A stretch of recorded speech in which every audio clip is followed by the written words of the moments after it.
Listen closely. Can you hear the faint echo of camel bells across a sea of sand?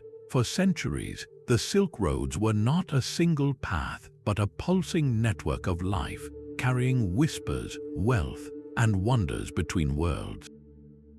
Tonight, we journey into its deepest shadows with the Bedtime History podcast, exploring the Silk Road's mysteries. By the end, you will uncover hidden truths that reshape our understanding of the ancient world. We will stand in a city abandoned to the dunes and meet a traveler from Rome who may never have gone home. What force could seal away an entire library for 1,000 years? How could a single discovery rewrite the history of continents? The past is waiting just beneath the surface.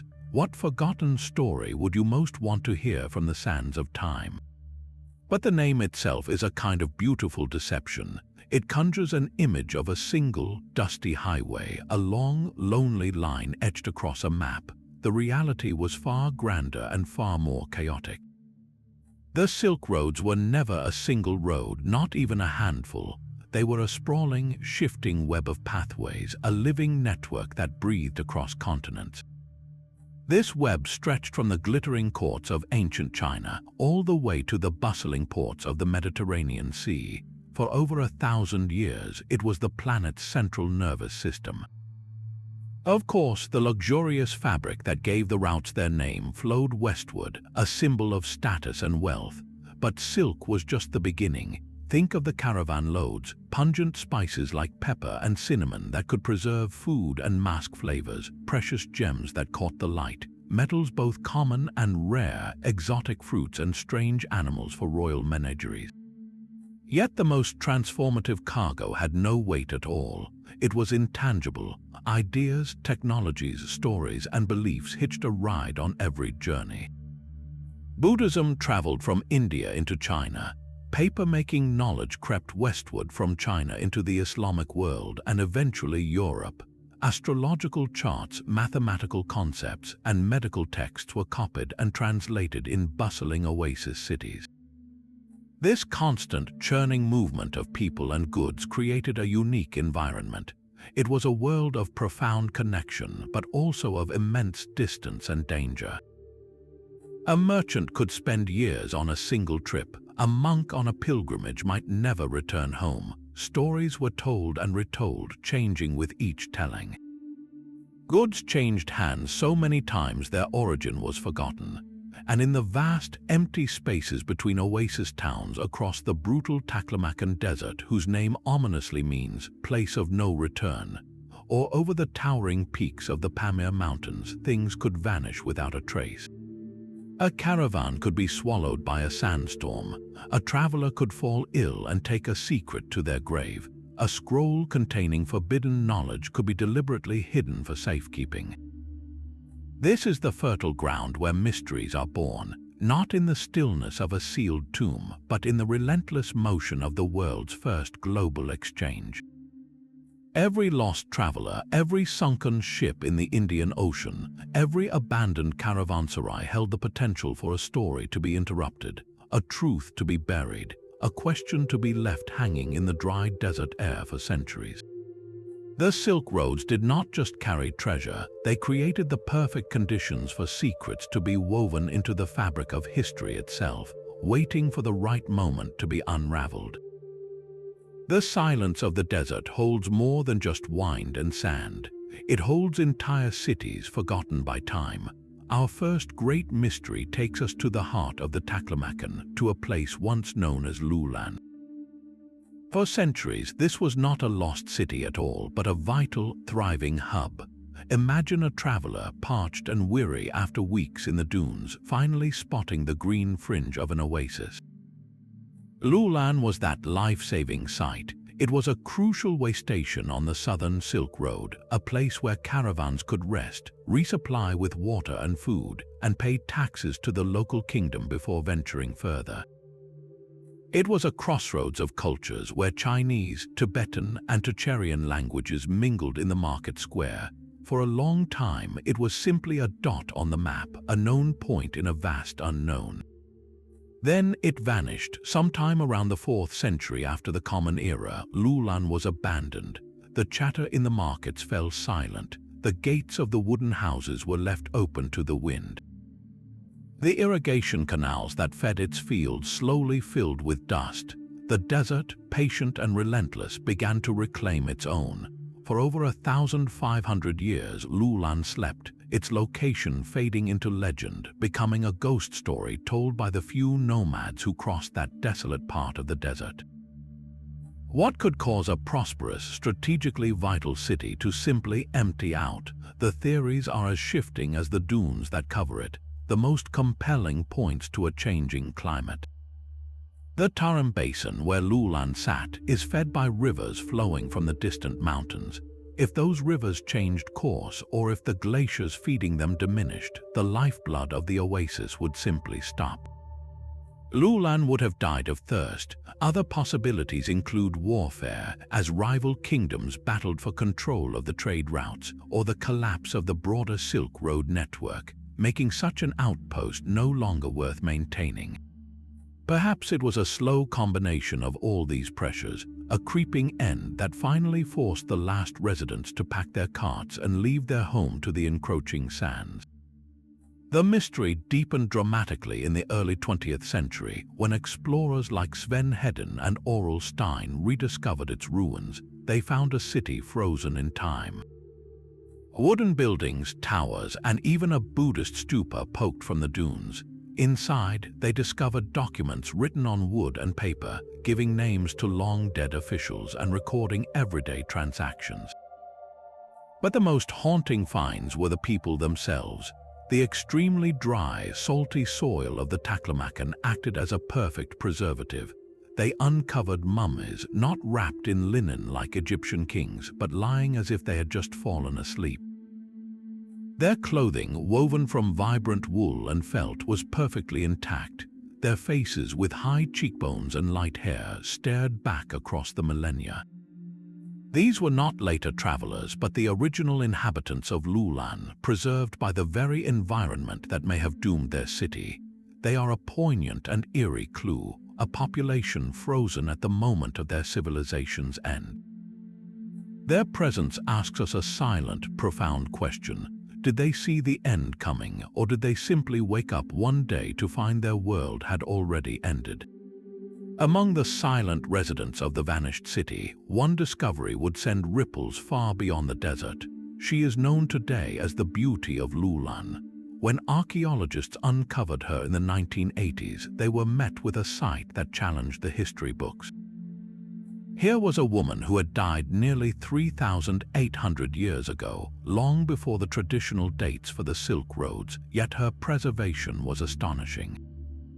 Her face was peaceful, with high cheekbones, a long nose, and light brown hair. Her features were distinctly Caucasian. This was not an isolated case. Other mummies in the Tarim Basin shared similar traits. The immediate question was staggering. What were people of Western descent doing in the heart of Central Asia, in what is now Western China, over a millennium before the Silk Roads were thought to have opened? Her very existence suggested a web of human movement and contact far older and more complex than anyone had imagined. It hinted that the exchange of goods and genes across vast distances began not with organized empires, but with small, resilient groups of prehistoric migrants. Perhaps they followed rivers in search of new pastures or were drawn by deposits of precious jade. Their journey rewrites the prologue of the Silk Road story, pushing its origins back into the deep shadows of prehistory.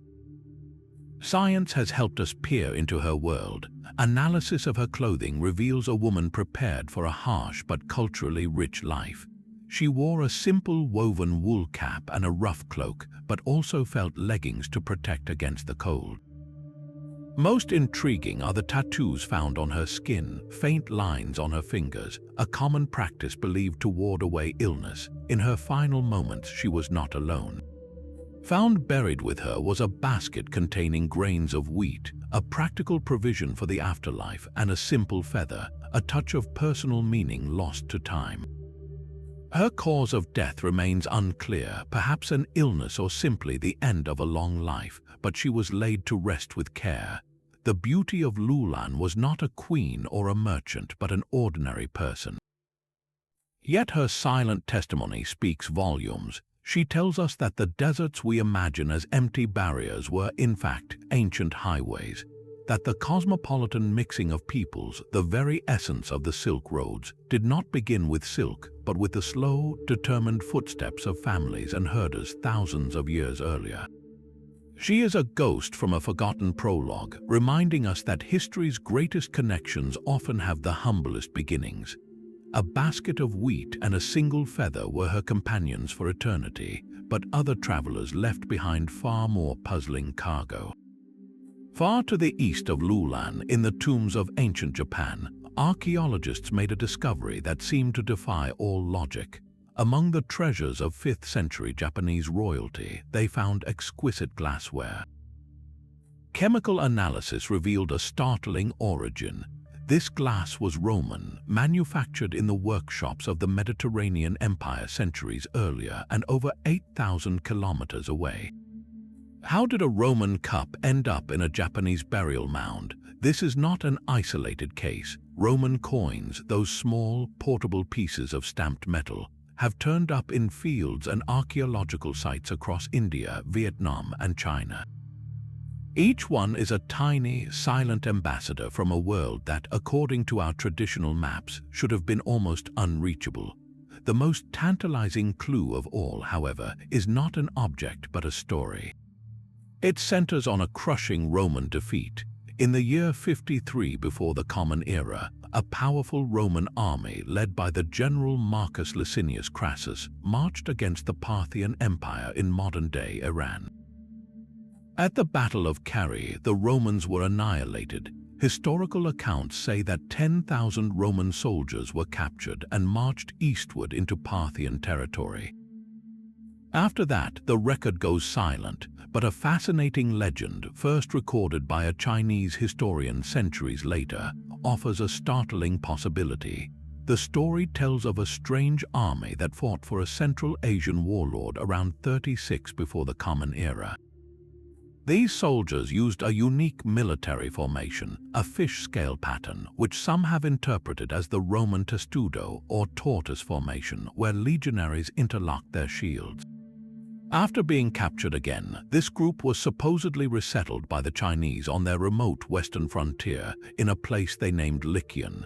Could these have been the lost survivors of Carrhae, wandering for 17 years across deserts and mountains to finally find a home in China? The theory is undeniably romantic, an epic saga of lost legionaries. Modern investigations in the supposed Lycian village have yielded mixed results.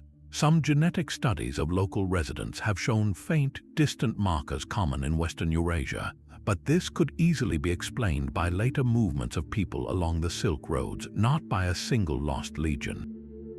The fish-scale formation description is also vague. Chinese historians used similar terms for other, non-Roman troop arrangements.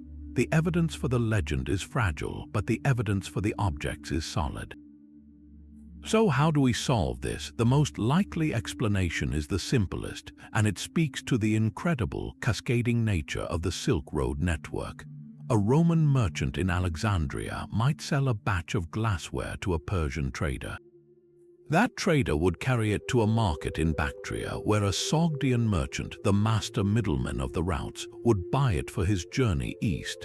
It might be traded again in a Kashgar bazaar, then travel with a caravan into China, where it becomes a prized exotic gift for a noble family. A century later, that family might gift it to a Japanese diplomatic mission. The coin follows a similar, even easier path, passing from pocket to pocket as a curiosity, a token of metal or even jewelry until it is lost far from home. The objects made the journey, not the Romans. They are proof not of empires meeting, but of the astonishing efficiency of this ancient relay race. Each artifact is a baton passed by countless unknown hands across the known world, a testament to trade's power to connect places whose people never dreamed of each other's existence. The Lost Legion may be a myth, but the Roman glass in Japan is a concrete, beautiful truth, whispering of a world far more interconnected than we often dare to believe. These objects whisper of a world in motion, but the sands of the Tarim Basin hold even more direct testimony to its ancient travelers. Here, the dry, salty earth performed a miracle of preservation, creating a gallery of faces from the deep past. Scattered across the desert, archaeologists have uncovered hundreds of mummies, individuals who lived and died between 1,800 years before the Common Era and 200 years after. They were not deliberately mummified like Egyptian pharaohs, but naturally desiccated by the harsh environment, their features, clothing, and even last meals frozen in time. What makes them a profound mystery is their stunning diversity. Some have the light hair, long noses, and fair skin we associate with Western Eurasia. Others show distinctly East Asian features. Many appear to be a blend of both. This collection of faces, staring back from over 2 millennia ago, completely shatters any simple story of isolated peoples or one-way migration. It presents a prehistoric world already buzzing with interaction, a melting pot on the edge of the Taklamakan Desert long before the Silk Roads reached their peak. Their belongings tell a story just as complex as their faces. They wore finely woven woolen clothes in vibrant colors of crimson, deep blue, and gold. Some men sported tall, conical felt hats that look like they belong in a medieval European court, not the deserts of Central Asia. Perhaps most astonishing are the fragments of tartan textiles, woven in plaid patterns strikingly similar to those we associate with Celtic cultures thousands of kilometers to the west. Were these patterns independently invented, or do they hint at a shared, ancient textile language that spread across the continents? These people were sophisticated. They herded cattle and sheep, farmed wheat and millet, and some were buried with intricate baskets and small wooden masks.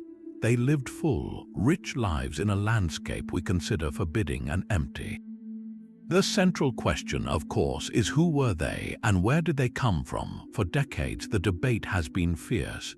The most prominent early theory, based on their Western physical appearance and clothing, was that they were nomadic Indo-European speakers, perhaps relatives of the Tocharians, a people known from later manuscripts found in the region. This suggested a massive eastward migration. More recent genetic studies, however, have added fascinating layers to the puzzle. While confirming deep, ancient roots in both Western and Eastern Eurasian populations, the science reveals they were largely isolated for millennia after their initial settlement.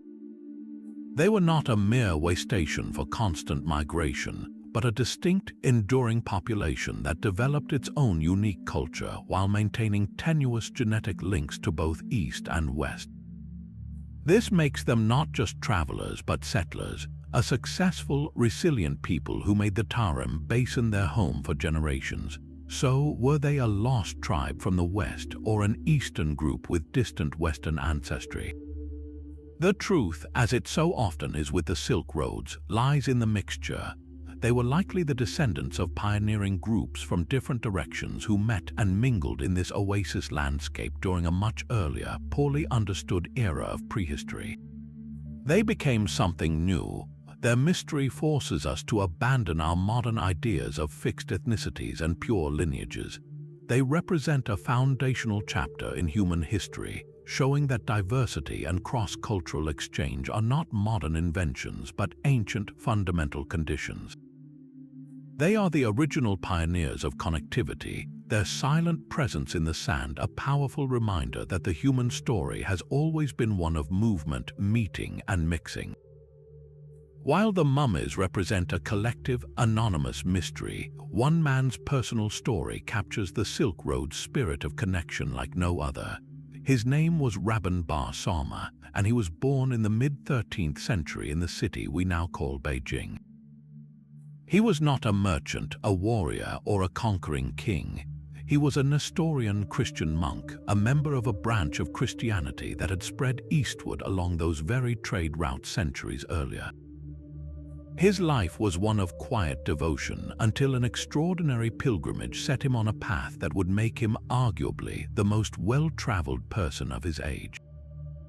His journey, however, did not follow the familiar east-to-west flow of silk and spice. He traveled in the opposite direction. Accompanied by a younger monk named Marcos, Bar Soma set out from China with a singular goal: to reach Jerusalem. What unfolded was an epic, decades-long odyssey that reads like a fairy tale. The two monks traversed the vastness of the Mongol Empire, which at that time stretched unbroken from the Pacific Ocean to the borders of Europe. This Pax Mongolica, or Mongol peace, made such a journey uniquely possible. Roads were patrolled, banditry was suppressed, and a system of way stations allowed for unprecedented movement across continents.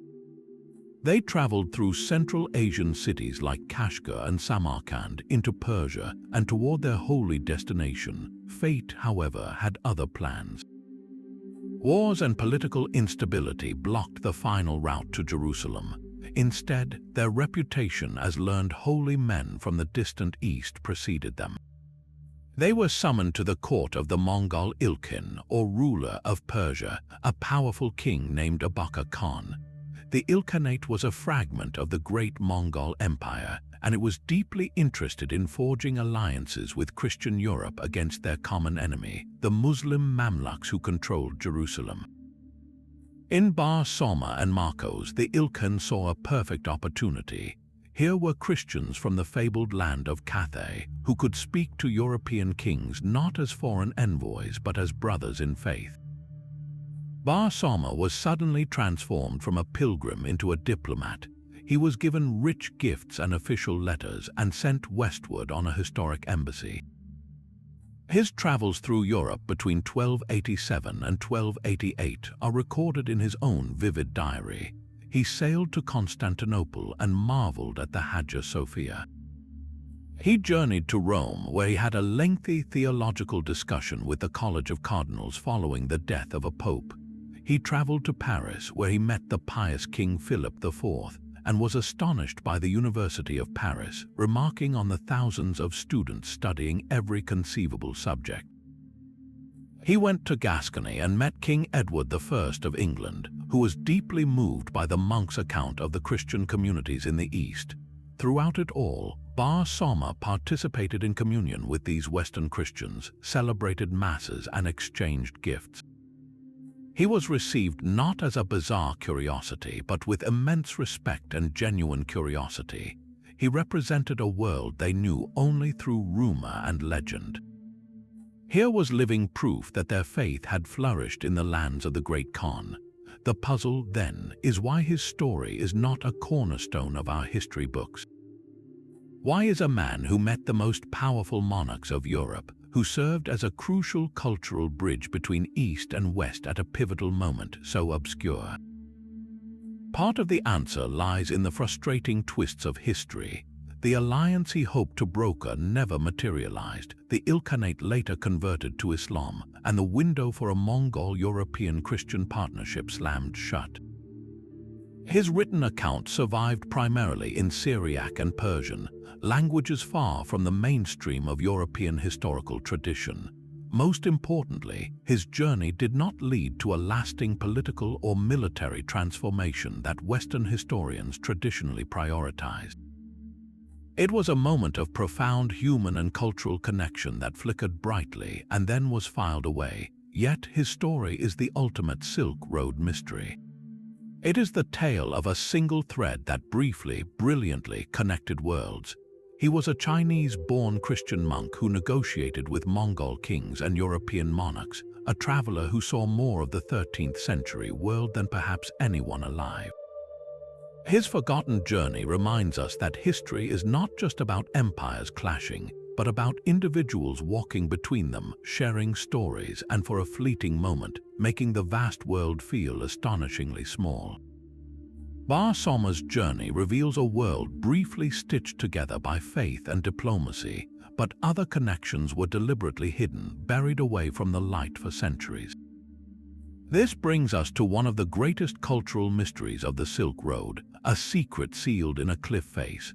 Along a dusty stretch of the Hexi corridor in western China, near the oasis town of Dunhuang, a series of caves were carved into a desert cliff. This is Mogao, also known as the Caves of the Thousand Buddhas. For 1,000 years, from the 4th to the 14th centuries, monks, merchants, and pilgrims stopped here. They funded the creation of elaborate cave temples as acts of piety, filling them with some of the most breathtaking Buddhist art on earth. Vivid murals depicting celestial paradises, stern guardian kings, and serene Buddhas cover over 45,000 square meters of wall space. It was a living monastery, a spiritual sanctuary on the edge of the Taklamakan. Then, around the beginning of the 15th century, activity at Mogao seems to have slowed, and the site faded from memory, guarded only by a handful of caretaker monks. The desert did its work, and drifting sand began to block the cave entrances. The secret of one particular cave, however, was far more intentional. In the year 1900, a Taoist monk named Wang Yuanlu, who had appointed himself the site's guardian, was clearing sand from a section of the cliff. He noticed a crack in a wall painted with murals. Behind it was a hidden chamber, no larger than a small room, packed from floor to ceiling with an unimaginable hoard. This was Cave 17, soon to be known to the world as the Library Cave. Inside, piled in apparent chaos, were tens of thousands of manuscripts, scrolls, silk paintings, and textiles. They had been sitting in total darkness, untouched, for nearly 900 years. The dry desert air had preserved them perfectly. The contents were a scholar's dream and a historian's puzzle. There were Buddhist sutras copied with meticulous care, but also far more mundane and therefore priceless documents. There were contracts for the sale of a camel, personal letters between family members, student exercises, loan agreements, and even a model for writing a polite dinner invitation. The languages were a chorus from across Asia: Chinese, Tibetan, Sanskrit, Sogdian, Uyghur, and even Hebrew. It was a random, magnificent time capsule of daily life and spiritual devotion along the Silk Road, spanning from the 5th to the early 11th centuries.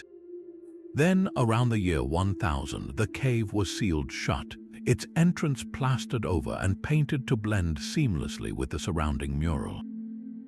This act of deliberate concealment is the heart of the mystery. Why would anyone wall up such an immense collection of knowledge? The most popular theory involves a looming threat.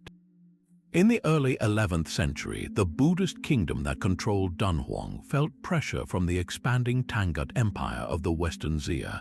Fearing invasion and the possible destruction of their sacred texts, the monks of Mogao may have made a desperate decision. They gathered their library, every precious sutra and every scrap of paper, and hid it all in a small antechamber, sealing it away to protect it for future, more peaceful times. But the invasion succeeded, the political landscape shifted, and the secret of the hidden library was lost, even to the monks who later returned to the caves. Another theory suggests it was not an emergency measure, but a ritual one. In Buddhist tradition, old or damaged sacred texts are not simply thrown away. They are respectfully stored or interred in a ceremonial manner, often within stupas. This sealed cave could have been a massive, formal geniza, a sacred repository for retired documents. Yet the sheer variety of the non-religious material, the shopping lists and the legal documents, makes this less likely. Perhaps it was a combination, a hurried act of preservation that included everything on hand, sacred and secular alike, in the face of an unknown future. Whoever made the decision, and for whatever reason, they created a perfect snapshot. The library cave freezes a single, sprawling moment of Silk Road life, capturing the profound alongside the profoundly ordinary, and then it holds its breath for 9 centuries, waiting for a curious monk with a broom to finally break the silence. The silence of that sealed cave holds its own riddle. Why would a community choose to bury its written memory? The leading theory points to a shadow creeping from the west, the expansion of the Islamic Karakhanid Khanate. By the early 11th century, this powerful Turkic dynasty was pushing eastward. its conquests often accompanied by the conversion of Buddhist regions. For the monks at Dunhuang, the news of falling oasis cities would have been terrifying. Their library was not just a collection of books, it was the spiritual heart of their community, containing the sacred words that guided their path to enlightenment. The decision might have been one of desperate protection. Facing an imminent threat they could not fight, they gathered every scroll, every painting, every scrap of paper, and hid them all in a small side chamber, sealing it shut and camouflaging the entrance with a fresh coat of plaster and paint. It was a time capsule buried in hope that someday safer hands would recover it. This theory of panic preservation is compelling, but not the only possibility. Another idea draws from deep religious practice. In many traditions, sacred texts that are old, damaged, or copied with errors are not simply discarded. They are treated with reverence, often ritually interred. This sealed cave could have been a massive, formal repository, a sacred burial for retired scriptures. Yet this does not fully explain the incredible hodgepodge of material inside. Why bury contracts for camels and children's homework alongside Buddha's teachings? Perhaps the truth is a blend, a rushed ritual. Confronted by looming danger, the monks may have performed an emergency ceremony, entombing everything written, the holy and the mundane together, in a single act of both preservation and consecration. The cave swallowed the entire breath of their world, and then the secret was lost even to those who stayed behind. The story, however, does not end with its discovery. The fate of the library cave's treasures created a modern mystery of ownership and memory. The guardian Wang Yuanlu, with little understanding of their global significance, began selling manuscripts to foreign explorers like Aurel Stein from Britain and Paul Pelliot from France, who recognized their priceless value. Thousands of documents were dispersed to institutions in London, Paris, Berlin, and later Beijing and St. Petersburg. This scattering, while controversial, had an unintended consequence. It saved the collection from the wars and upheavals that would later ravage the region. Today, the physical fragments remain separated by continents, but a remarkable digital project is underway.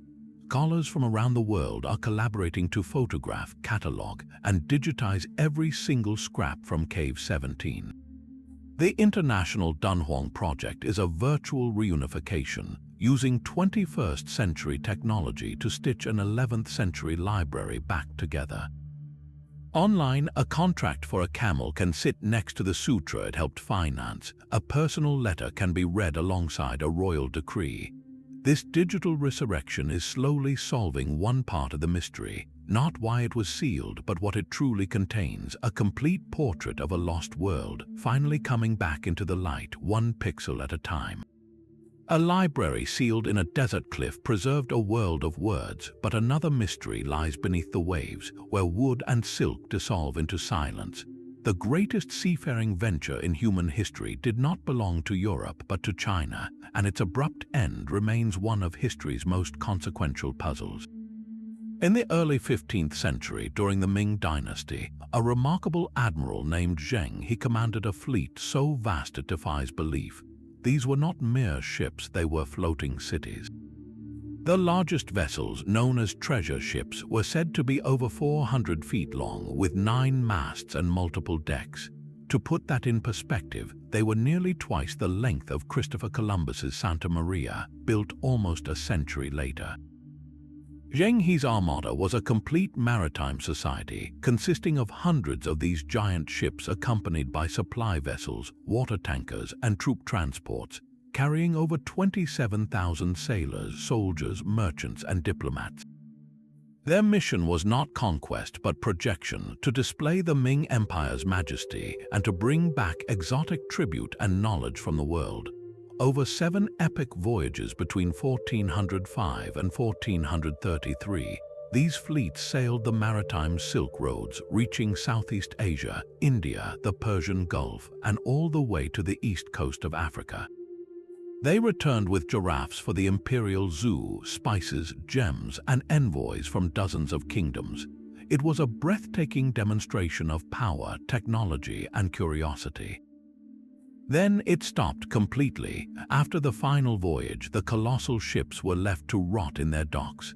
The shipyards were closed, the records were purged, and a policy of strict isolation known as Heijin was enforced. China, which had dominated the seas, deliberately turned its back on them. Why? What could cause an empire to abandon such obvious global advantage? The theories are as deep and murky as the ocean floor. The simplest answer is crushing cost. Building and maintaining a treasure fleet was astronomically expensive, a drain on the imperial treasury that new, inward-looking officials deemed wasteful. Political intrigue played a role. As eunuch admirals like Zheng, he lost a power struggle to conservative Confucian scholars at court. These scholars saw the voyages as vulgar displays of wealth, preferring stable agrarian society over risky foreign entanglements. They argued that China possessed everything it needed within its own borders, a philosophical shift toward isolationism.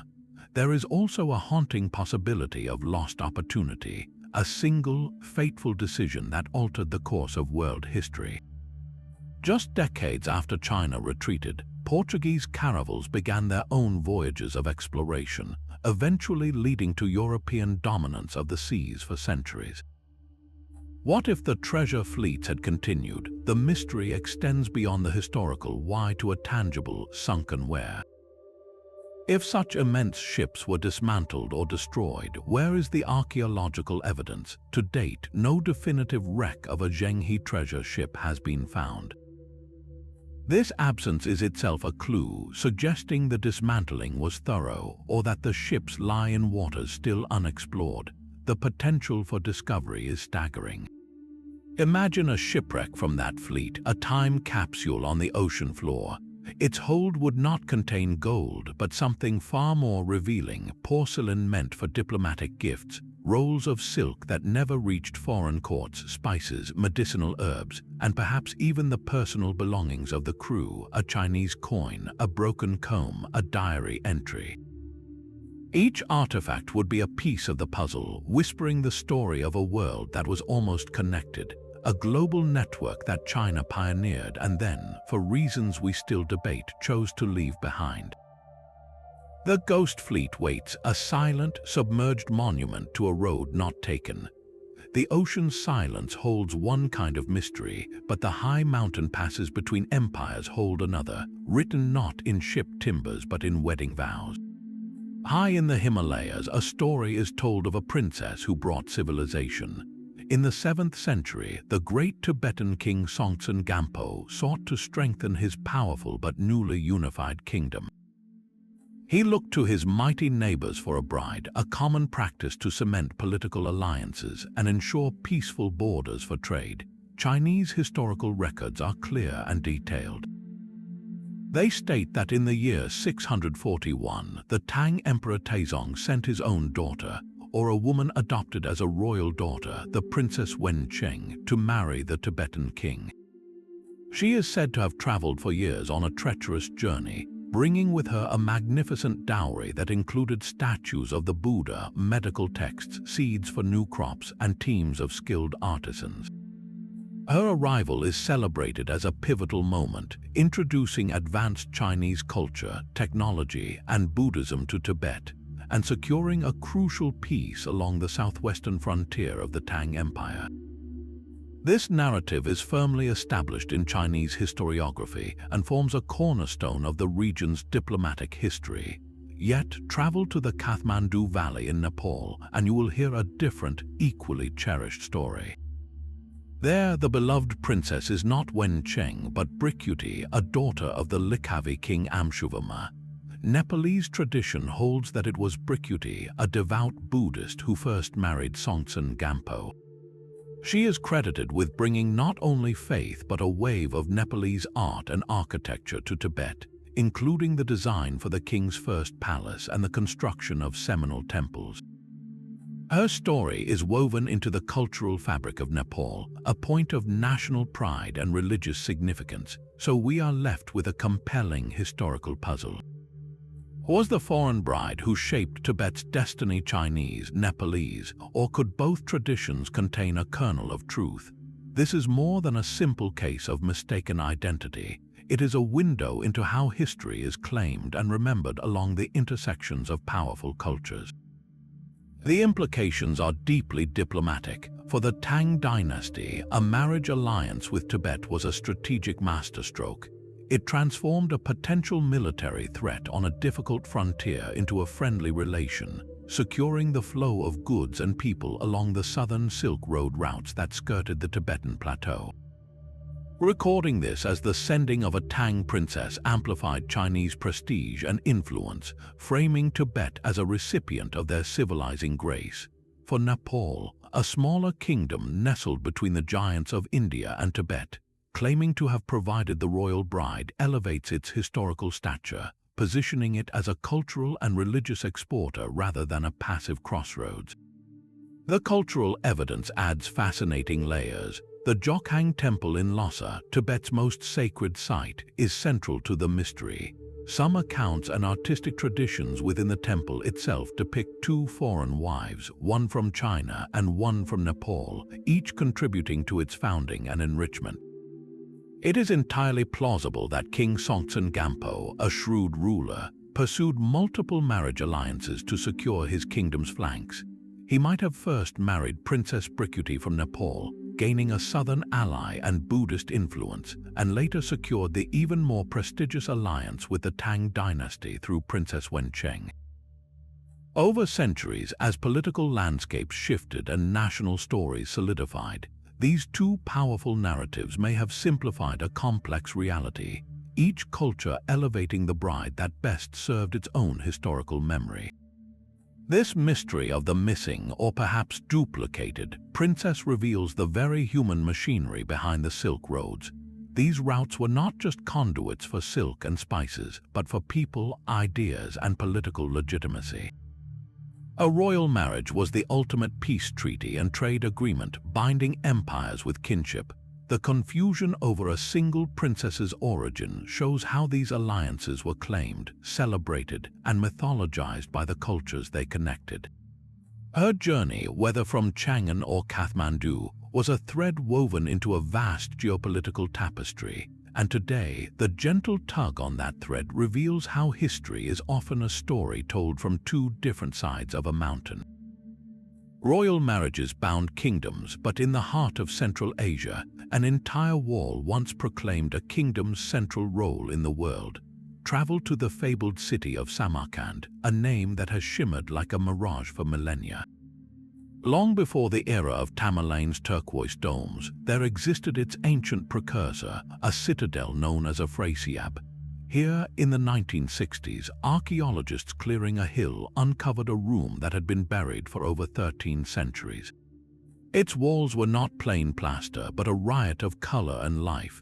These were the Afrasiab paintings created in the 7th century when Samarkand was the capital of Sogdiana. The Sogdians were the ultimate middlemen of the Silk Roads, a network of merchant princes whose language was the lingua franca of trade from China to the Caspian Sea. These paintings were their boast, their declaration of identity, painted in a reception hall meant to awe visitors. The scenes are a panoramic celebration of connection. On one wall, a magnificent procession approaches Samarkand. The figures are labeled, revealing envoys from far-flung lands. Here come ambassadors from the Tang Empire of China, bearing bolts of silk and strings of pearls. Nearby, a delegation from the Korean kingdom of Goguryeo marches with gifts. Most intriguingly, there are figures who may represent the distant Byzantine Empire, their features and clothing distinct. It is a snapshot of a true world court, with Samarkand as its vibrant, welcoming center. But the grandest wall, the one meant to dominate the room, presents the core mystery. This central panel is devastatingly damaged. Large sections of pigment have flaked away, leaving only tantalizing fragments and frustrating gaps. Scholars have been piecing together the puzzle for decades. What was the glorious scene meant to be? The most accepted theory is that it depicted a royal reception. The fragments show a boat on a river, people on horseback, and what might be a crowned figure under a canopy. This could be the Sogdian king, Vacuuman, receiving gifts or homage, perhaps even celebrating a Nowruz or New Year festival. It would be a scene of earthly power and prosperity, a mirror to the diplomatic processions on the adjacent walls. Another, more poetic theory suggests a mythical or epic narrative. The boat could be part of a legendary voyage, the horses part of a heroic hunt from Iranian folklore that was part of the Sogdian cultural heritage. It might not be a record of a specific event, but a depiction of their cosmic worldview, blending the real and the symbolic. The damage, whether from time, moisture, or later iconoclasm, has rendered the story mute. We see the edges of the tapestry, but the central image is a ghost. Yet, even in their incompleteness, the Afrasiab paintings shout a powerful truth about Sogdian cosmopolitanism. They did not just trade goods, they traded in prestige and perception. By filling their hall with images of the world coming to them, they were crafting their own legend. They were not a remote outpost, they were the nexus. The paintings show a confident culture that saw itself not at the edge of empires, but as the vital link between them. Every envoy on that wall was a testament to their indispensable role. The mystery of the missing central scene is frustrating, but perhaps it is also fitting. The true heart of the Silk Roads was never a single event or a lone king. It was the constant, humming, interconnected activity itself. The Afrasiab paintings, in their glorious, damaged state, capture that essence perfectly. They show us the dazzling periphery and leave the dynamic, ever-changing center to our imagination.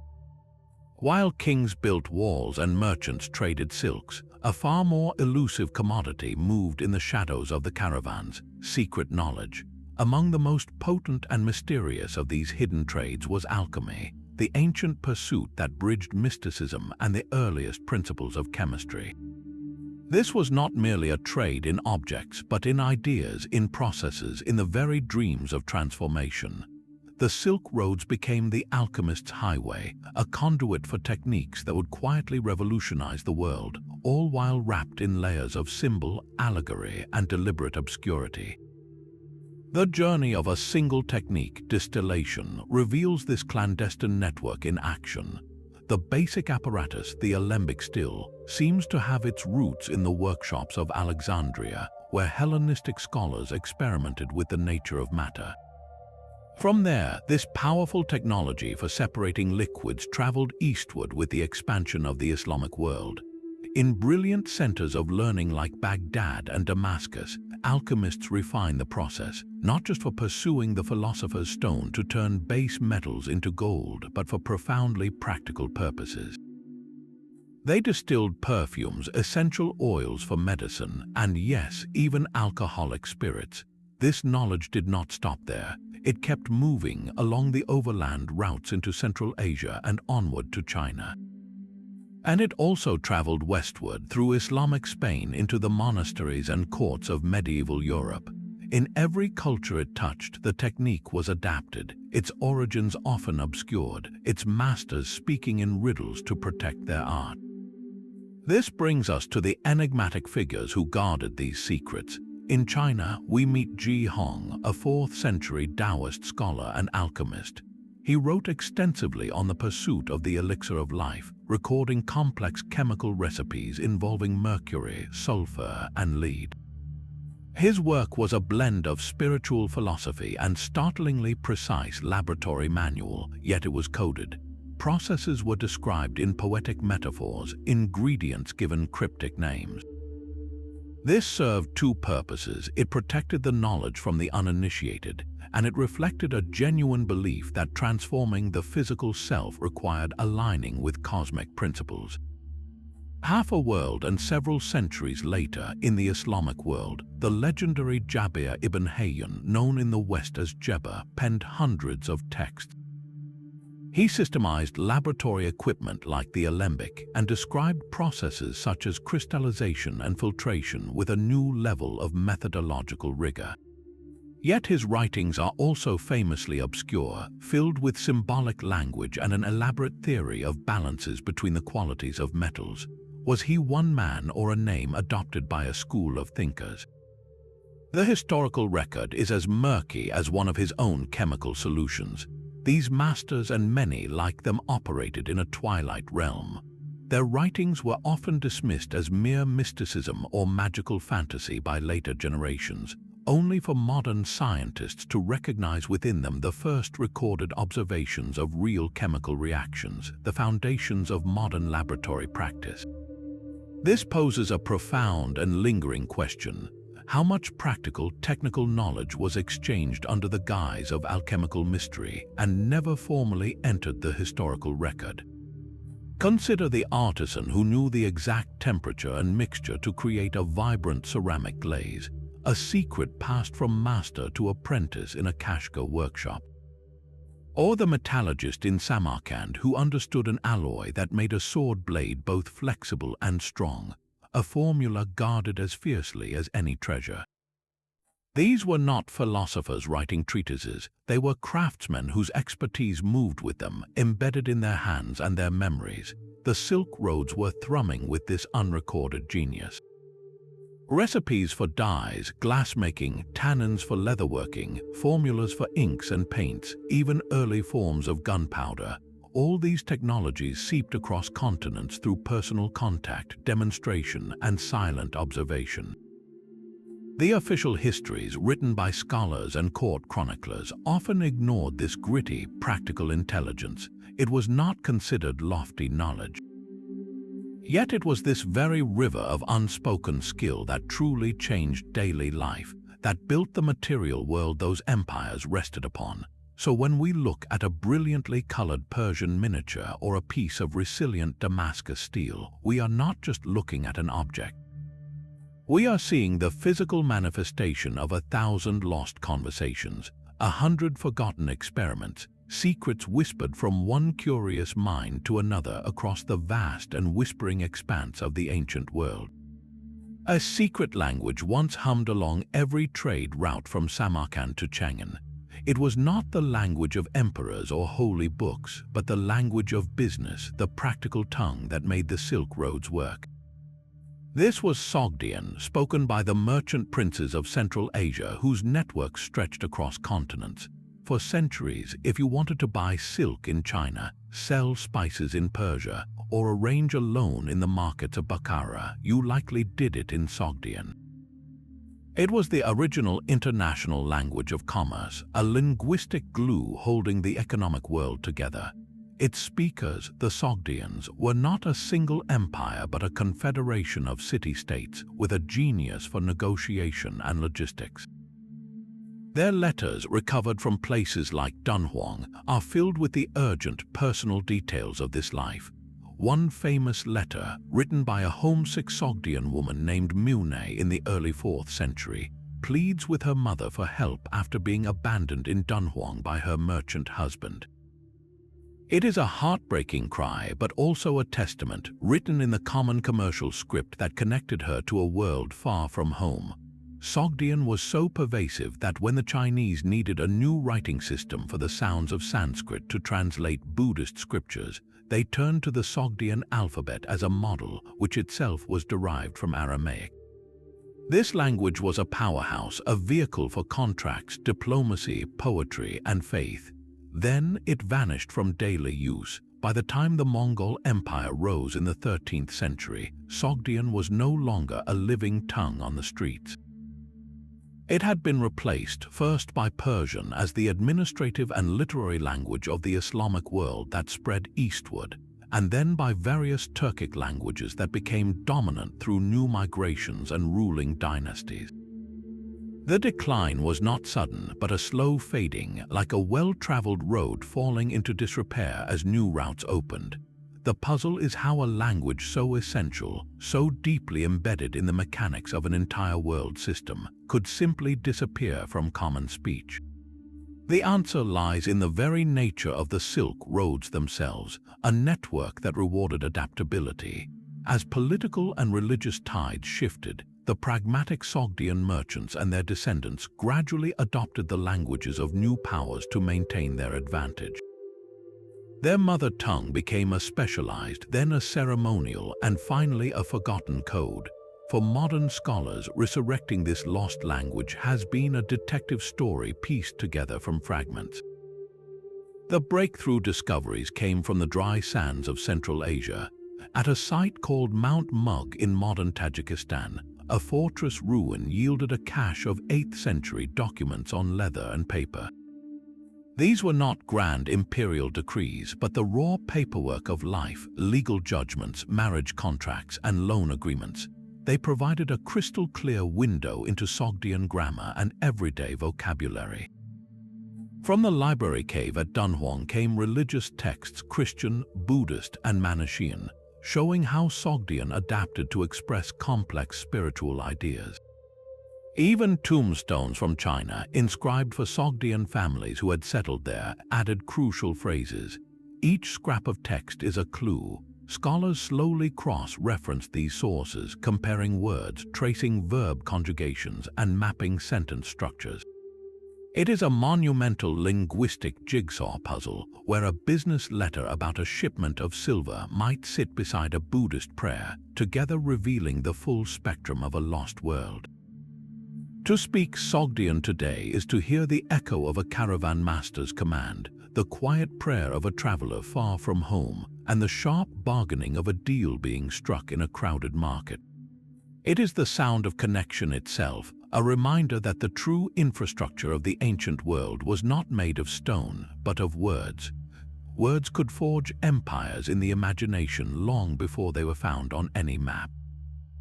For over 500 years, the most powerful monarch in Europe was not a king in Paris or an emperor in Rome, but a phantom, a legend whispered along the trade routes, a Christian priest king named Prester John, who was said to rule a magnificent, pious kingdom somewhere in the vastness of the East. His story is the ultimate Silk Road mystery, one spun not from gold or silk, but from desperate hope, fragmented reports, and the profound human need to believe we are not alone.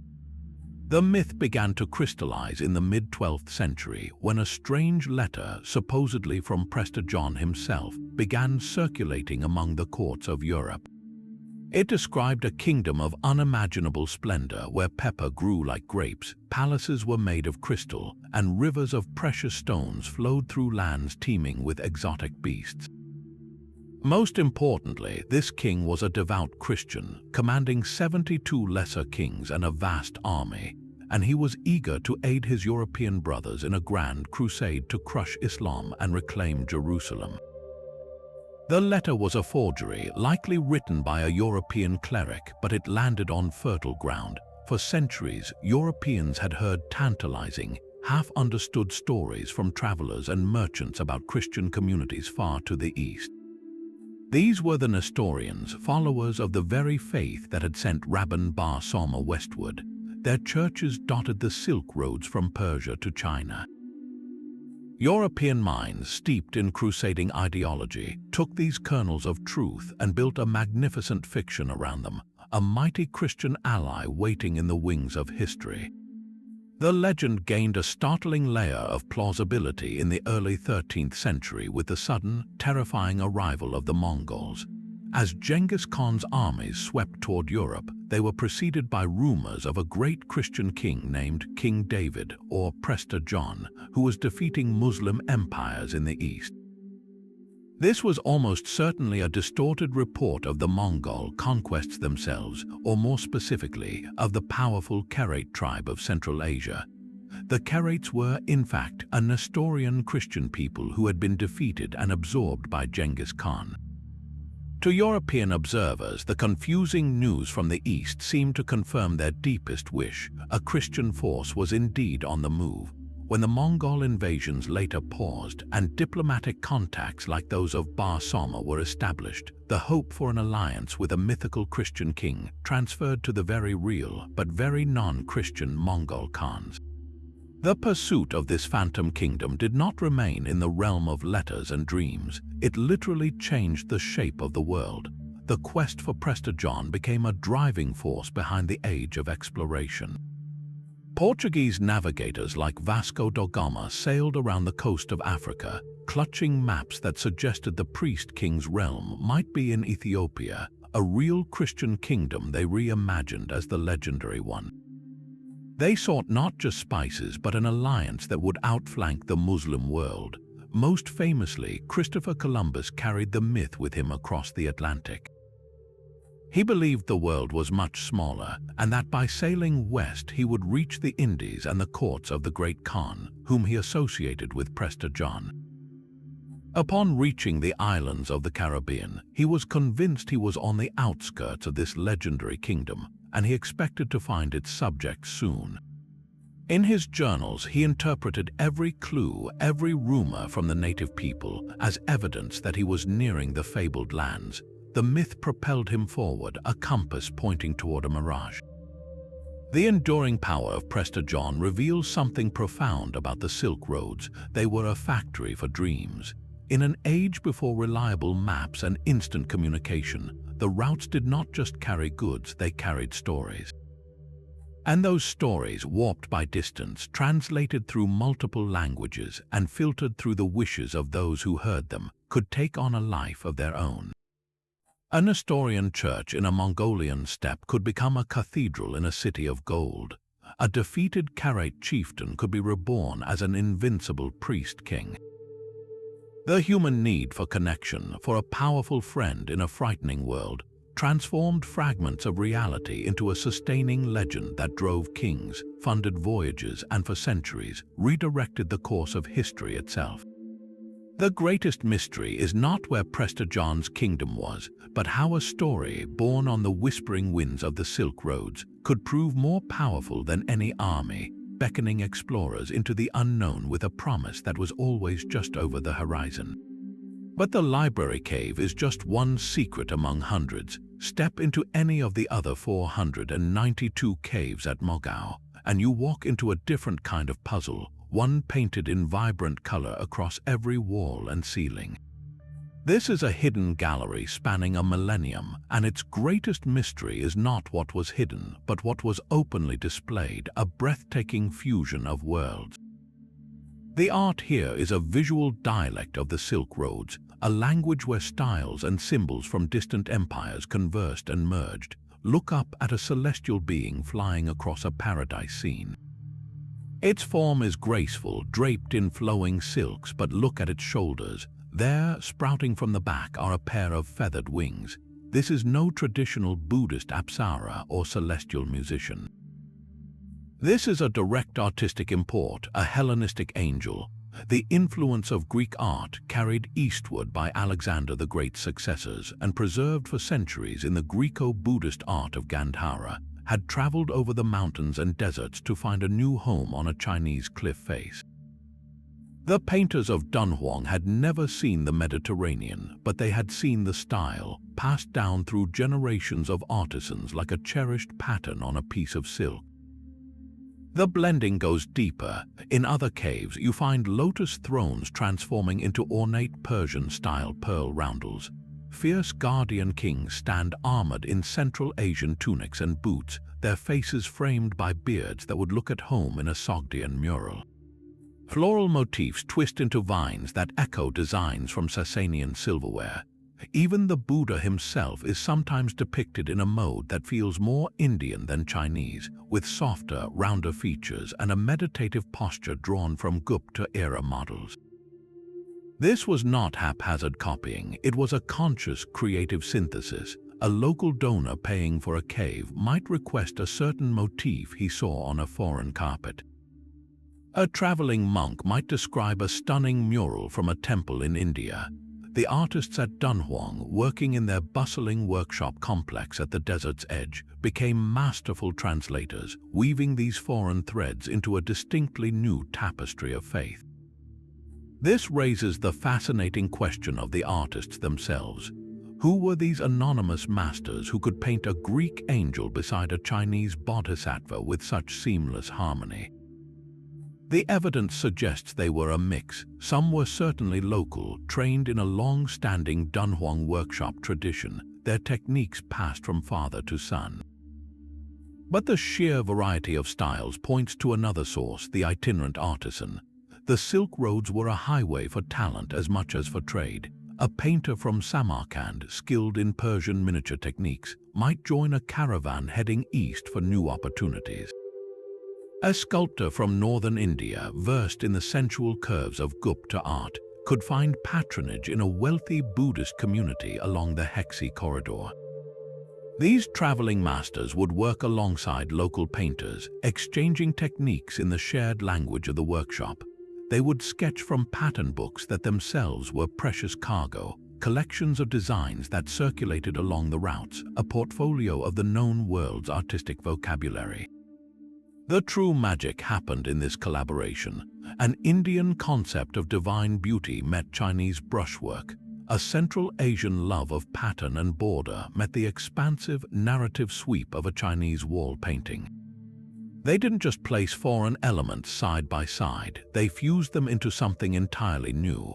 A Buddhist parable set in an Indian jungle might be populated with figures wearing Chinese court robes under a sky filled with Central Asian decorative clouds.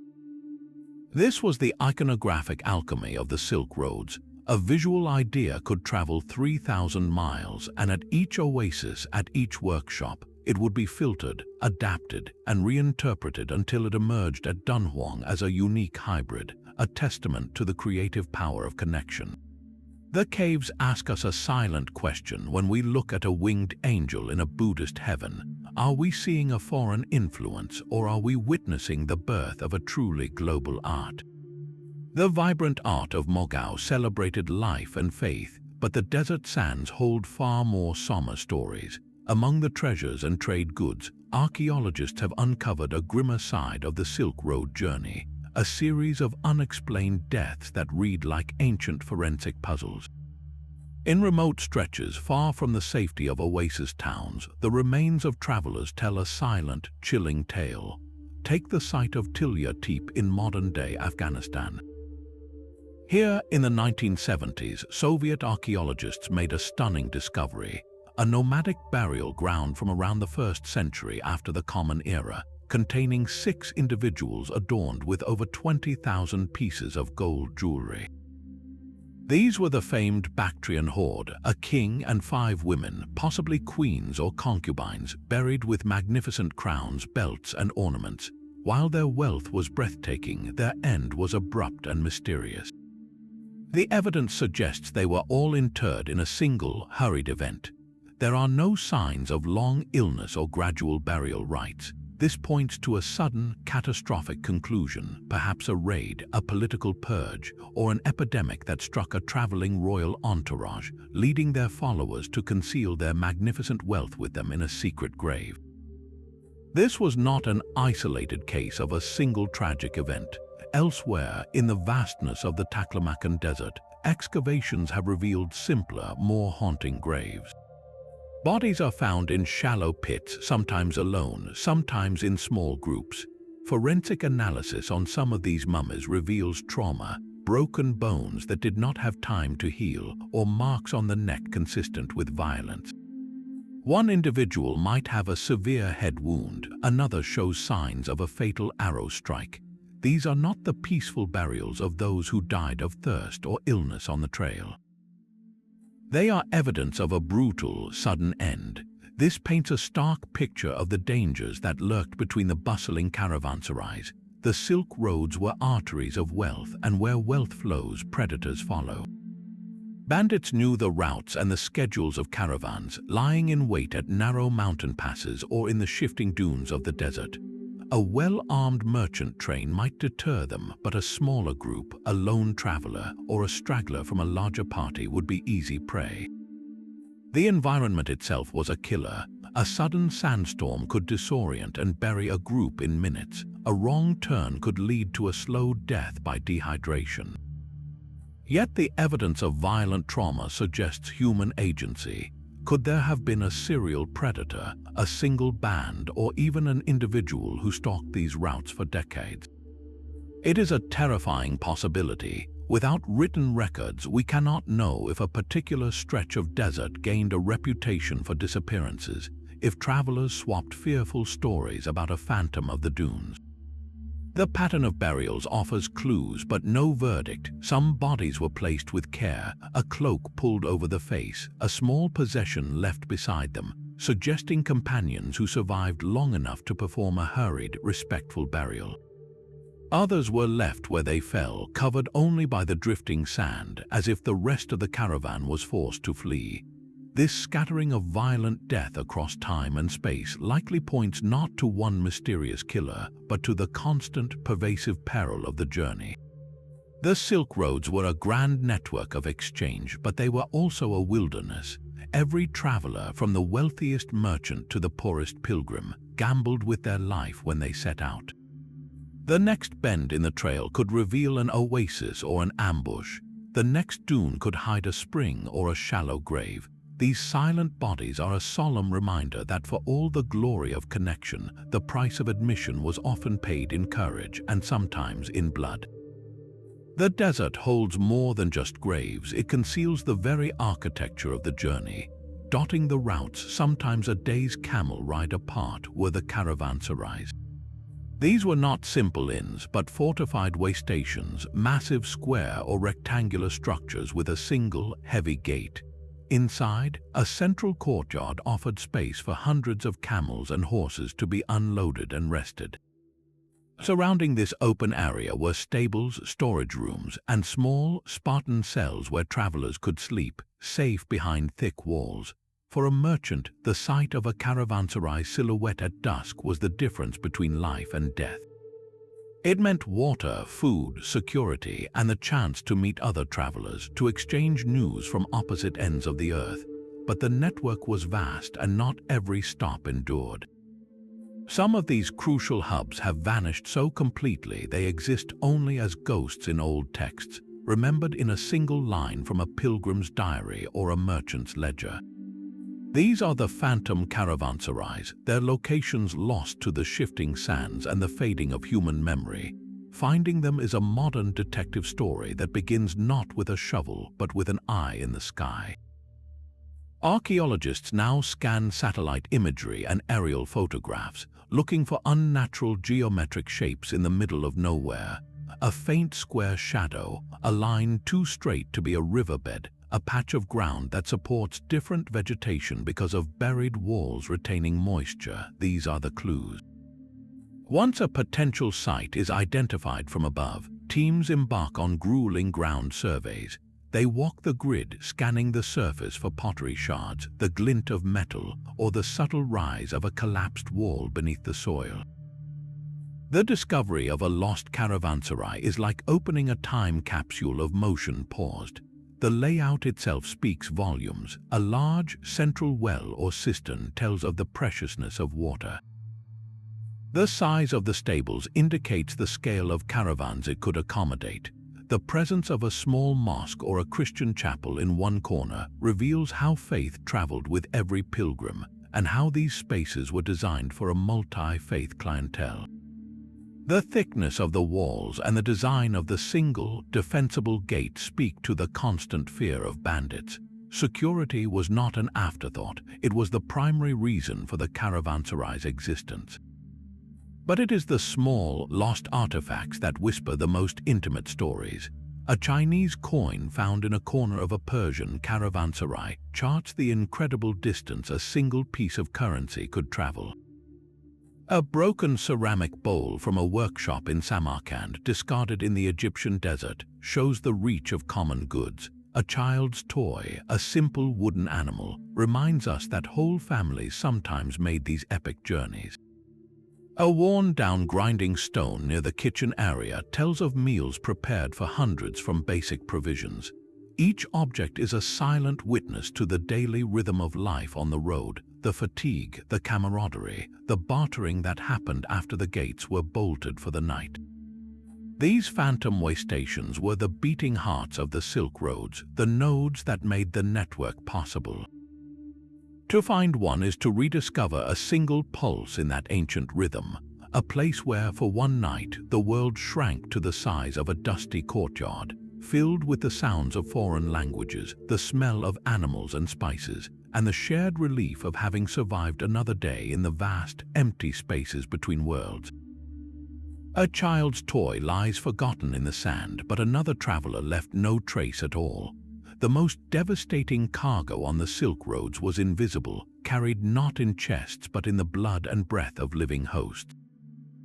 For all its glory of connection, this ancient network had a dark twin, a highway for pandemic. The same caravans that carried silk and philosophy also carried death on a scale that could topple empires. This is the biological mystery of the routes, the unintended, world-altering consequence of a connected world. The most infamous of these silent travelers was the bacterium Yersinia pestis, the cause of plague.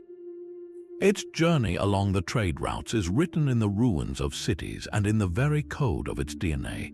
Centuries before the Black Death ravaged 14th century Europe, another great pandemic swept out of the East. In the year 541, as the Roman Emperor Justinian struggled to reunite his fragmented empire, a horrifying sickness arrived at his bustling port of Pelusium in Egypt. Victims described sudden fevers, swollen lymph nodes called buboes, and delirium, with many dying within days. This was the plague of Justinian. It raged for 2 centuries in waves, killing perhaps half the population of the Mediterranean world. Contemporary historians like Procopius blamed specific ships from the Red Sea, but the true origin lay much farther east along the trade arteries that fed into the Mediterranean. The plague crippled Justinian's military and economic ambitions, contributing to the long, slow decline of the Eastern Roman Empire. It was a stark demonstration of how a microbe, moving at the speed of a camel or a ship, could become a decisive historical force. The mystery deepens with the Black Death, the apocalyptic event that arrived in Europe in 1347. For centuries, its terrifying speed and power seemed almost supernatural. How could a disease travel so far, so fast? The answer, once again, was written in the logistics of trade. Recent genetic detective work has been revolutionary. Scientists have extracted ancient plague bacteria DNA from skeletons buried in 14th century graves across Europe and Central Asia.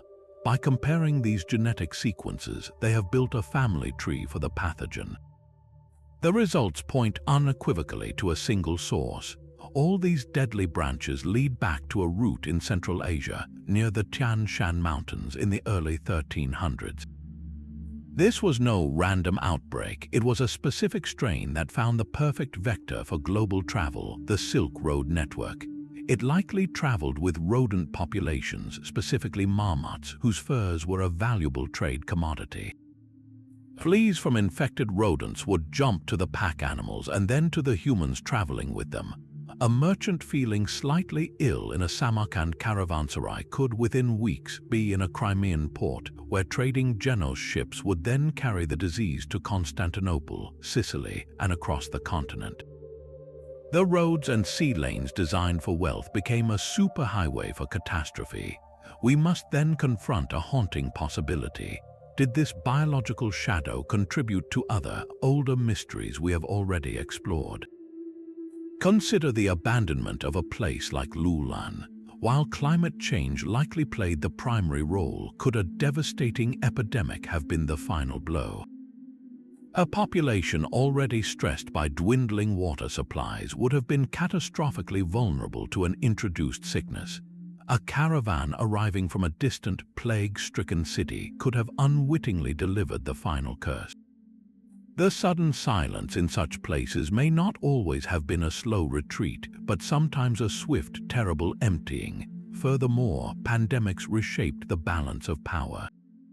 The massive death toll of the Black Death in Europe and the Middle East created labor shortages that fundamentally changed feudal societies, giving surviving workers more power and contributing to social upheaval. In this way, a bacterium from a Central Asian rodent colony helped end the age of knights and serfs. So we are left with a profound duality. The Silk Roads were a symphony of human achievement, carrying art, innovation, and faith across continents. Yet, moving in counterpoint to that melody was a dirge. For every bolt of silk that inspired a new fashion, there was a flea that carried a deadly bacterium. For every philosophical text that expanded a mind, there was a virus that could empty a city. This network did not distinguish between precious and perilous. It simply transported whatever and whoever was moving. The greatest mystery of all may be this: our deepest human urge to reach out, to trade, and to connect also contains the seeds of our shared vulnerability. The roads that built the world could also break it, reminding us that history is not just shaped by kings and caravans, but by the smallest, most silent travelers of all. While microbes moved invisibly, another threat traveled with a very public, deliberate cruelty. High in the mountains of central Afghanistan, the Bamiyan Valley once held a sight to humble any traveler on this branch of the Silk Road. Carved directly into a sheer sandstone cliff in the 6th century were two colossal standing Buddhas, the larger one towering over 170 feet, once among the tallest statues in the ancient world. For 1400 years they stood in silent, painted majesty, their niches once adorned with vibrant murals of swirling celestial scenes. They were not just religious icons, but landmarks, giant signposts of faith and culture that announced to every passing caravan that they were traversing a Buddhist kingdom. They witnessed the rise and fall of empires, the ebb and flow of pilgrims, and the slow change of the world around them. Then, in March of 2001, the world watched in horror as the Taliban, declaring them idols, used explosives and artillery to systematically obliterate them. The deafening blasts reduced the ancient giants to piles of rubble. It was an act of cultural annihilation broadcast to the globe, a modern tragedy for an ancient wonder. But in the chaos surrounding that destruction, a quieter, more elusive mystery was born. In the months and years leading up to the final explosions, there were persistent reports and rumors from the region. It was said that smaller, portable Buddha statues, some made of precious materials, along with countless fragments of the irreplaceable wall paintings that adorned the niches, were being carefully looted. The story suggested that a clandestine operation, perhaps anticipating the Taliban's final edict, had secretly stripped the site of its most movable treasures. These items, the rumors claimed, were then smuggled out through shadowy networks, destined for the secret vaults of private collectors on the global black market. So we are left with a haunting double loss. The world publicly mourns the two giants that were destroyed. But we must also ask, what became of the treasures that were stolen? Where are those smaller Buddhas now? Are they hidden in a warehouse in Dubai, displayed in a private penthouse in Geneva, or still moving through a chain of middlemen, their provenance erased with forged documents? The murals, flaked from the walls, might be mounted in frames, their celestial dancers now prisoners in a distant room, seen by no one. This is a modern Silk Road mystery, but one running in reverse. Where once caravans carried artistic and religious ideas into Bamiyan, creating a wonder, now criminal networks may have used those same ancient routes of exchange to spirit its fragments away. The theft represents a different kind of violence, not the explosive erasure of history, but its quiet, profitable dismemberment. Each missing piece is a stolen word from a story carved in stone, a story that the desert winds can no longer tell.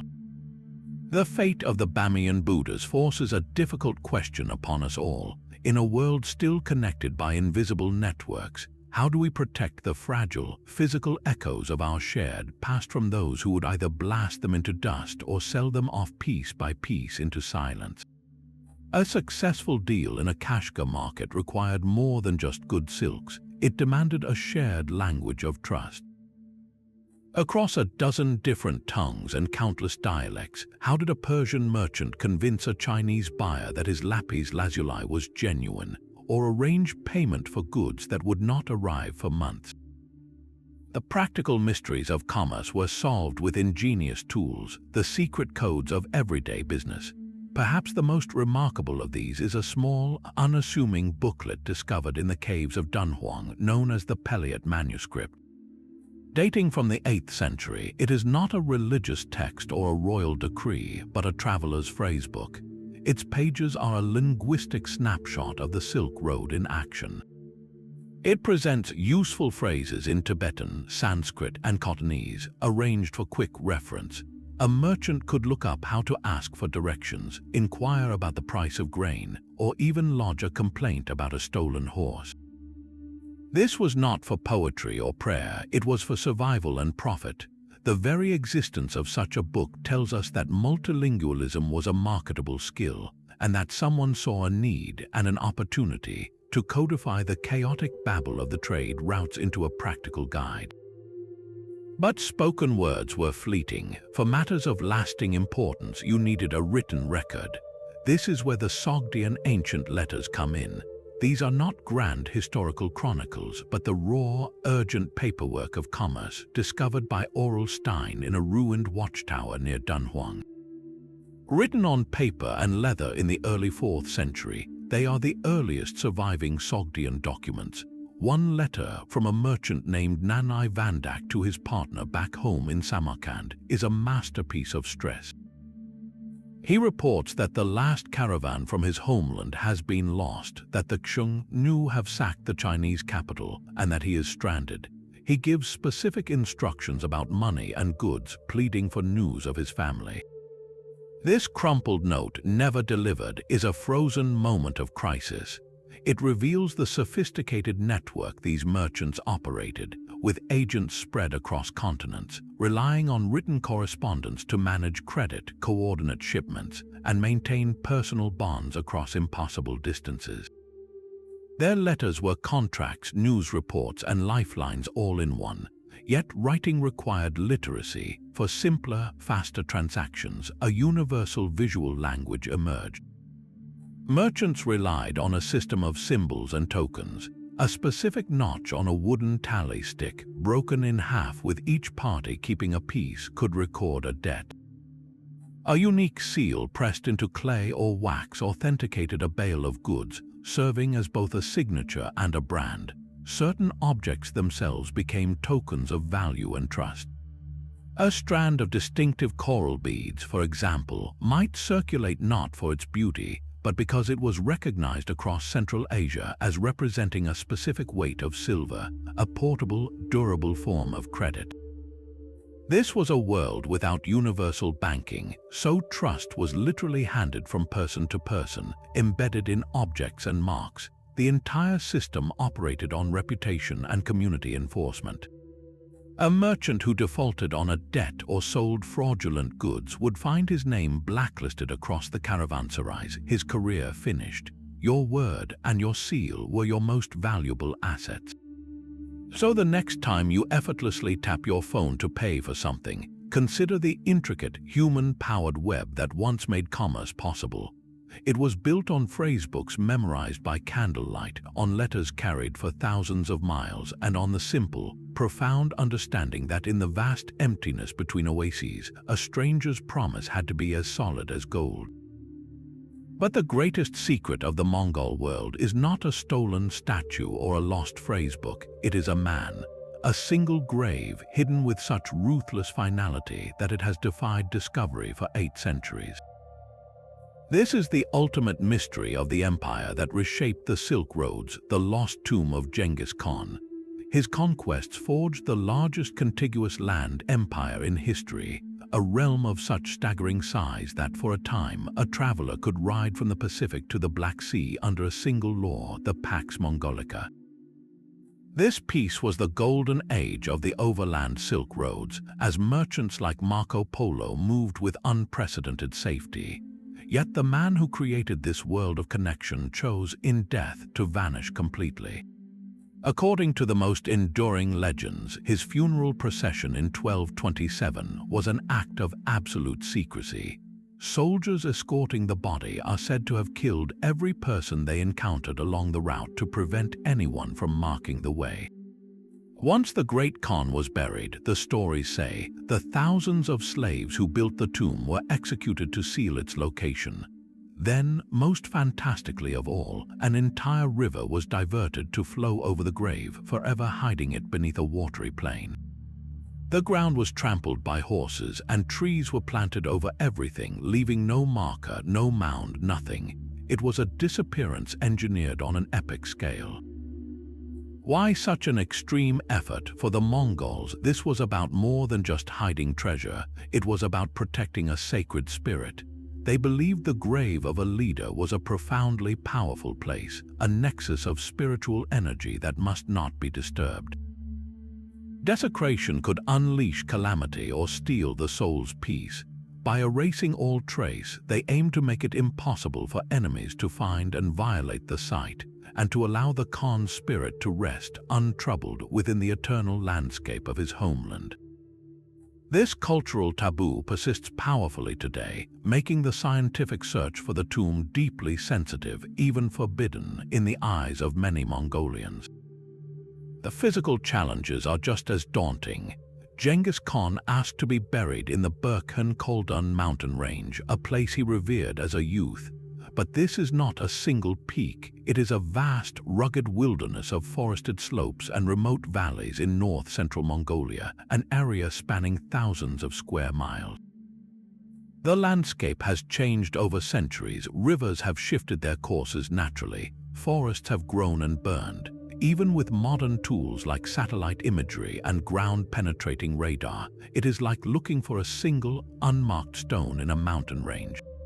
Modern expeditions have faced a maze of restrictions and ethical dilemmas. The Mongolian government, respecting traditional beliefs, has often banned archaeological digs in the most likely areas. When researchers have been permitted to survey, they must do so with immense cultural care, often partnering with local historians and shamans. The search has thus become a strange fusion of ancient lore and 21st century technology, with scientists scanning from above while elders consult oral histories passed down for generations. Some intriguing clues have surfaced. A promising site was investigated near the Onon River, in an area that matches some historical descriptions. Another theory points to a region near the ancient Mongol capital of Avaga. In 2001, a spectacular discovery was made, a likely Mongol royal burial site in the Kongai Mountains, guarded by a mass of sacrificed horses.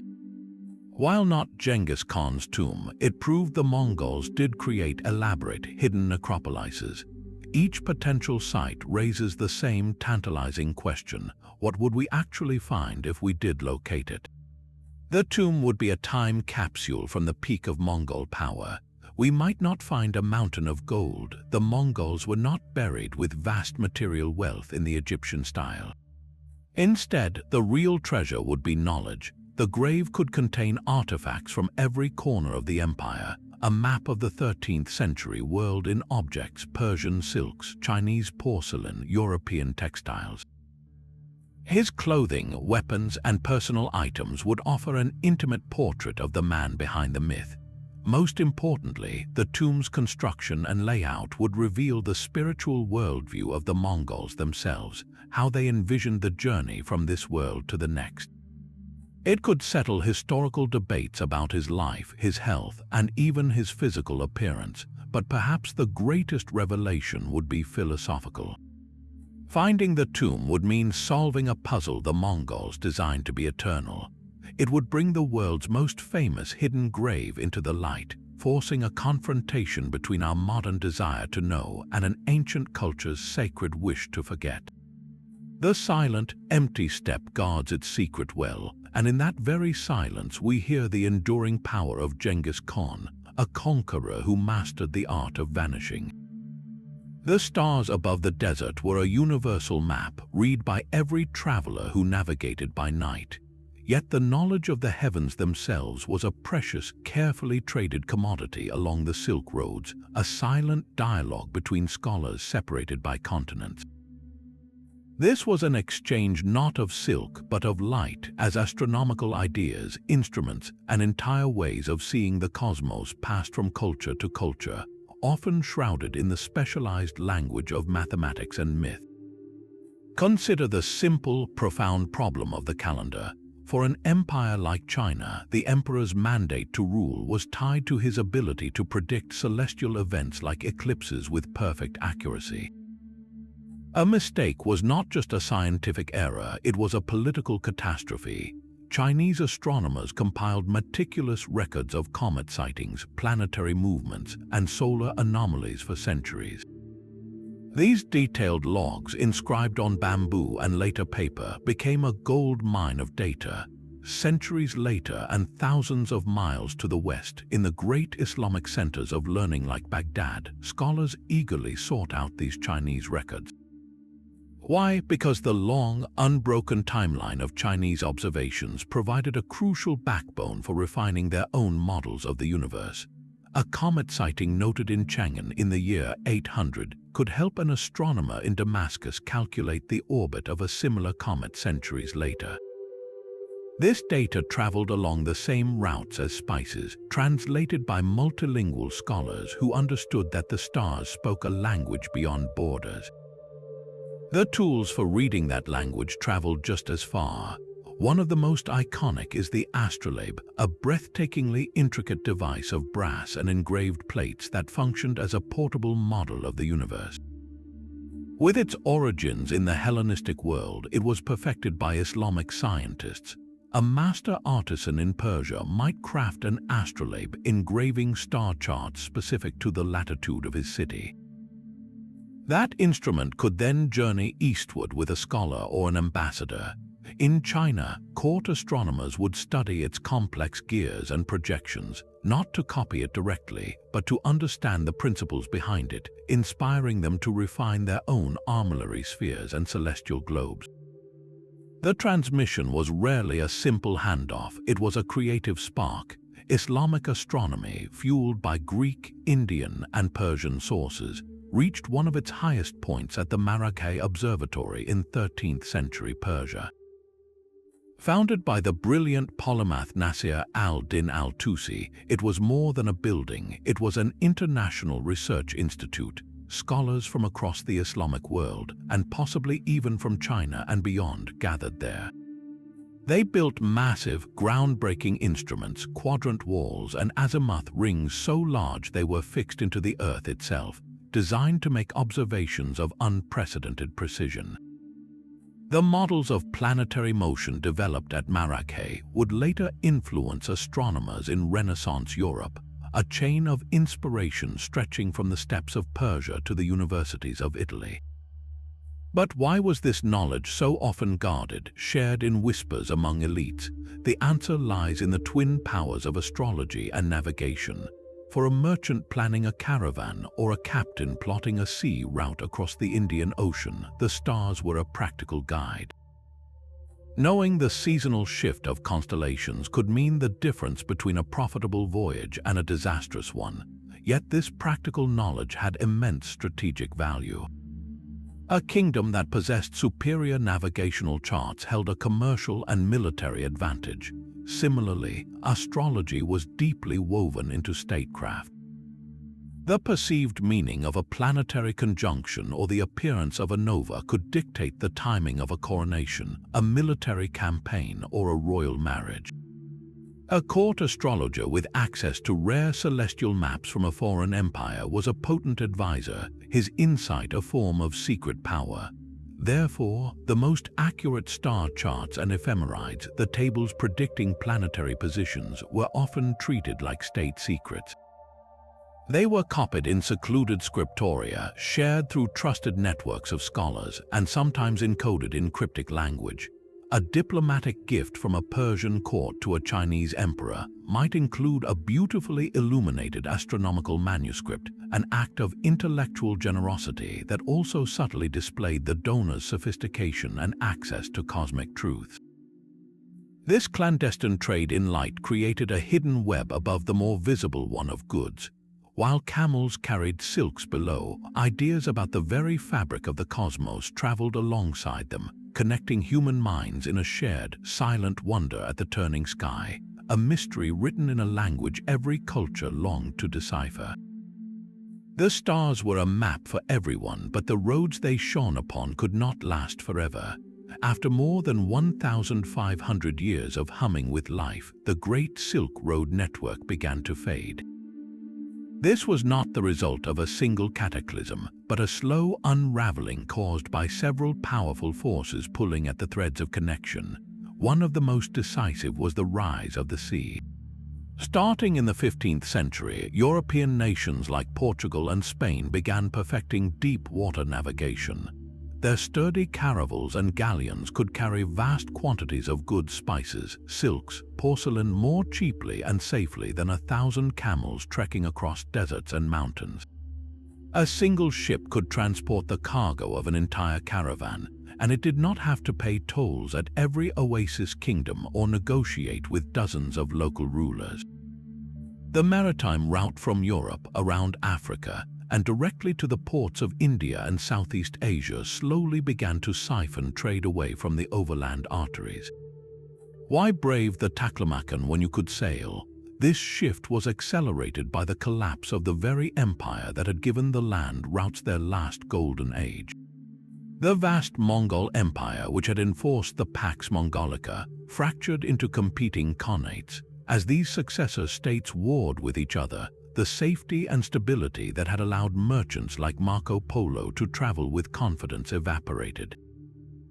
Banditry returned, taxes became arbitrary, and the once reliable network of caravanserais fell into disrepair. The road was becoming dangerous again. Then a new power rose to block the western end of the ancient routes. The Ottoman Empire, after conquering Constantinople in 1453, solidified its control over the critical land bridges between Asia and Europe. While the Ottomans did not completely halt trade, they often imposed heavy tariffs and created political friction with European powers. For European merchants seeking the riches of the East, the Ottoman grip made the overland option less attractive, further incentivizing the search for sea routes they could control themselves.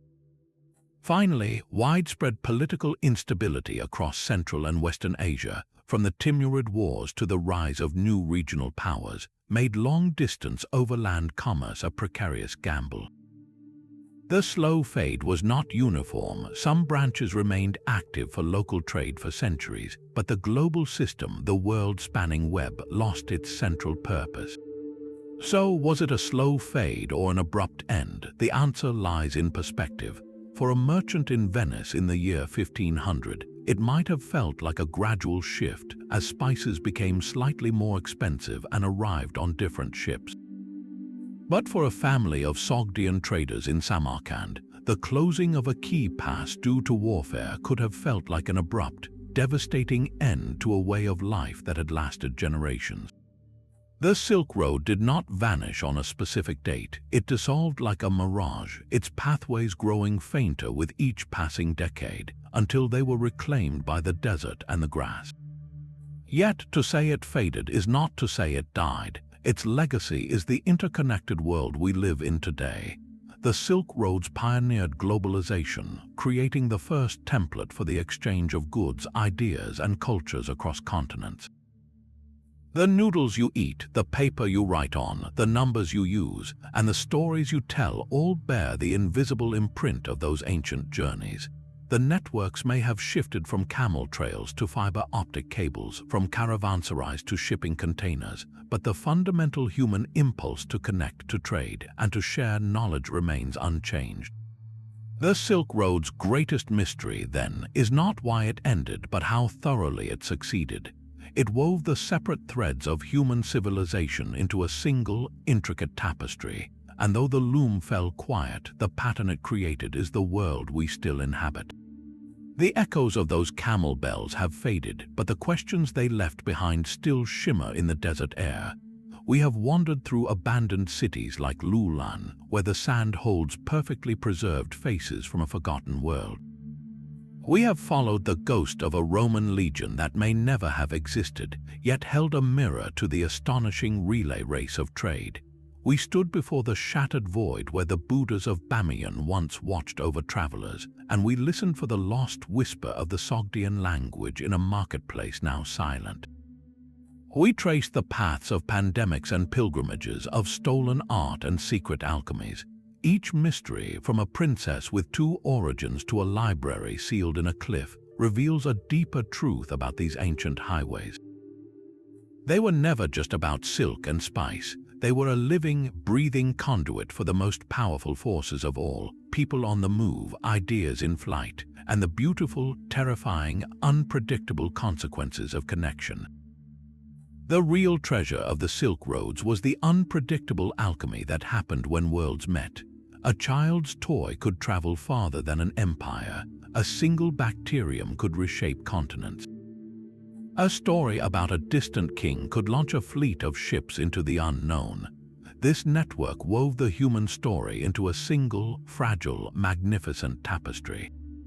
So tonight, as the stars that once guided those caravans turn overhead, remember this: the spirit of the Silk Road is not lost to history.